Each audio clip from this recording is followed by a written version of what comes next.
ایک بستی نور آباد میں فرید نامی امیر شخص اپنے اکلوتے بیٹے نعیم کے ساتھ رہتا تھا۔ نعیم بچپن سے ہی مغرور، زدی اور ظالم مزاج تھا۔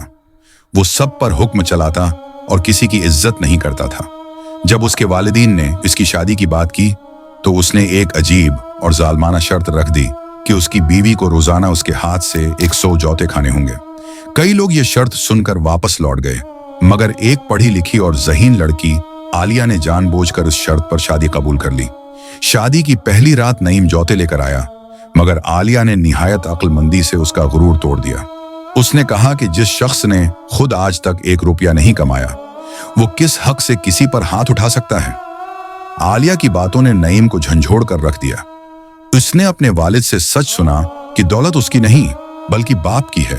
اسی دن نعیم نے فیصلہ کیا کہ وہ خود محنت کرے گا۔ وہ تجارت کے لیے جہاز لے کر سمندر کے سفر پر نکلا تاکہ اپنی کمائی سے زندگی گزار سکے۔ سفر کے دوران اسے ایک آنکھ والے فقیر سے سامنا ہوا، جس نے بتایا کہ نعیم کے والد نے ماضی میں اس کی آنکھ کے بدلے سونے کے سکے لیے تھے۔ اب وہ اپنی آنکھ واپس مانگ رہا تھا۔